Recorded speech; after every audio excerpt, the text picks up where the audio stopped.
নমস্কার। আজ আমি পরিবেশন করব এক বিখ্যাত কবিতা, যার নাম ধর্ষক ধর্ষিতা দর্শন। প্রতিনিয়তই হয়তো আমাদের সমাজে, আমাদের রাজ্যে, আমাদের দেশে এই ঘটনা ঘটে আসছে। কিছু খবর হয়তো আমাদের টিভির পর্দায় আমরা দেখতে পাই, কিছু খবর যেটা প্রতিদিন ধামাচাপা পড়ে যায়। তো সেই সমস্ত মর্মান্তিক এক ঘটনা নিয়ে আজ আমার পরিবেশন বিখ্যাত কবিতা। পাঠ করছি ধর্ষক ধর্ষিতা ধর্ষক এসম সাব্বির।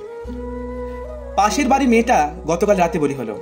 পৌরুষের কামনায় লোলুপ কুৎসিত চাহিদায় সকালবেলার চারকন্যা বক্সে খবর বেরোলো, গতকাল রাতে 3 যুবকের হাতে তরুণী ধর্ষিত। 4 দিন পত্রিকার পাতায়, টিভির পর্দায় খুব করে চর্চা হলো ধর্ষক ধর্ষিতা ধর্ষণের ঘটনা। 5ম দিন ব্রেকিং নিউজ, প্রধানমন্ত্রী আজ ভারত সফরে যাচ্ছেন, সামরিক চুক্তি অনুষ্ঠিত হবে। আর আমরা জহুকের দলেরা অঙ্ক করতে বসে গেলাম, চুক্তির স্বাক্ষর লাভ হবে না হবে লোকসান। 6ষ্ঠ দিন সব চুপচাপ, বেমালুম ভুলে গেলাম ধর্ষিতা চোখের নোনা জল। তারপর আমার মা জাতি সম্ভ্রমেরা ধর্ষিতা, আমরা অমানুষের দলেরা নীরব দর্শক, আর হাইনারা দলের বীর প্রাপ্তির দর্শক। আজকাল দেখি আমার বোনটা আমার দিকে কেমন ভাবে ঘৃণার চোখে তাকাবে নাই বা কেন? প্রতিদিন শকুনের দলের তার জাতির সন্তুষ্টি হচ্ছে বিসর্জন, আর আমি সামাজিক যোগাযোগ মাধ্যমের 2 কলম লিখে আমার জাতি করেছি উদ্ধার।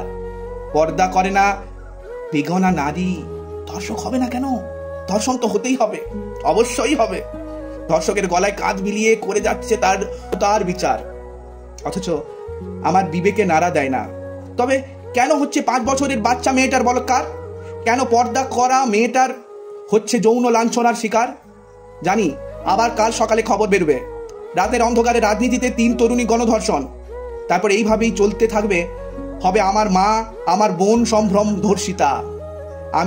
আমরা অমানুষের দলেরা হব নীরব দর্শক, আর হাইনা দলের বীজ প্রাপ্তি দর্শক। রাতের নিশুতিতে অজপাড়া গায়ের বালিকা প্রকৃতির ডাকে সাড়া দিতে গিয়ে হারায় তার মূলধন। লোকে জানাজানি হবে, মান সম্মান তখন কোথায় যাবে?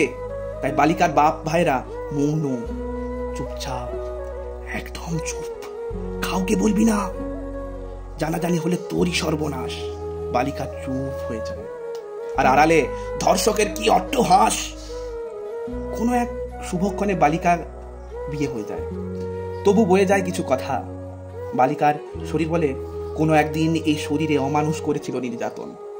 হয়তো বালিকা তাই নিত্য বলে, সব পুরুষ জাতিটাই এক, সব একটা অমানুষ। আর আমারও নিজেকে দোষিয়ে বলতে ইচ্ছে হয়, মুখের বুলেতে, গানের কলিতে, কবিতার ছন্দে। কদিন ঠিক হয় বিচার আদায়ের আন্দোলন, সবটাও না ঘুরতে ঘুরতে আবার সব চুপচাপ। বিচার মুখ থুবড়ে অসভ্যের পায়ে পদদলিত হয়। আর শকুনের দলেরা, ওরা আজও বীর প্রতাপী ধর্ষক।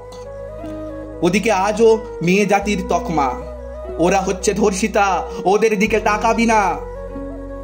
আর আমরা প্যান্টের পকেটে হাত গুছিয়ে নীরব দর্শক।